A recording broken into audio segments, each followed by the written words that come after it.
Turning overseas now to the Middle East, when it comes to the heart of the Palestinian-Israeli conflict, the same question of whose land it is keeps coming up. As Chris Mitchell reports from Jerusalem, a new documentary goes back in history to answer this pressing question. For many around the world, including the United Nations, Israel is an occupier on land stolen from Palestinians.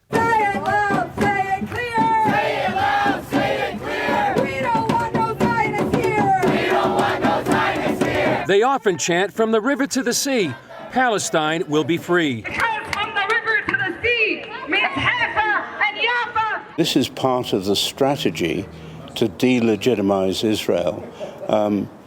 Not only is there a biblical mandate for the state of Israel, the modern state of Israel, but there's a legal foundation as well. Producer Hugh Kitson's new film, Whose Land, disputes the accusation Israel is illegitimate by stating a legal foundation established more than 100 years ago. At the 1920 San Remo Conference, the victors of World War I divided the Middle East. The result included a British mandate, reestablishing a homeland for the Jews.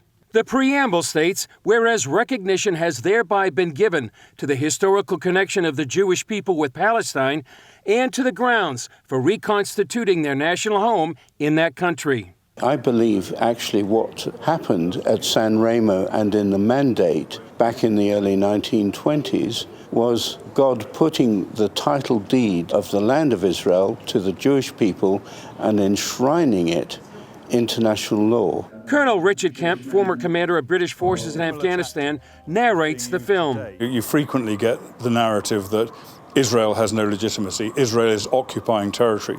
And this film shows that that's not the case. It shows that Israel's sovereign territory is legally its sovereign territory. And it is not illegally occupying anything. It is not, there are no illegal settlements. There is just a false narrative against the state of Israel based on falsehoods. Camp adds many Jews and Christians need to know the true story of Israel's legal right to the land. And I think this film plays a major role in educating people about the truth and about what the reality is compared to the narrative that is shoved down everyone's throat by the media, by some human rights groups, by the United Nations, by the EU and various other international bodies. The film cites other experts, including international law professor Avi Bell. Simply putting out the basic facts about what happened to whom when, why it is the Jewish people have legal and historical and moral rights to their homeland in Israel. It turns out this is of fundamental importance. It should be obvious, but it's not. Many, including the Biden administration, continue to push a two-state solution as a resolution for the Israeli-Palestinian conflict. The long history of Palestinians rejecting this proposal leads Kemp to believe it's not what they want. In the meantime, he says, the campaign to delegitimize Israel carries global implications.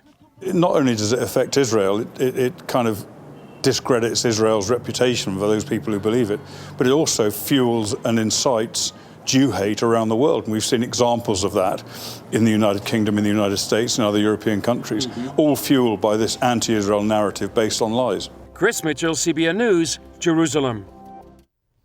History holds the truth and the answers. Andrew? All right, thank you, Ephraim and Chris. And to find out where you can see the documentary, Whose Land Is It?, you can go to our website, cbnnews.com, and there's more information for you there.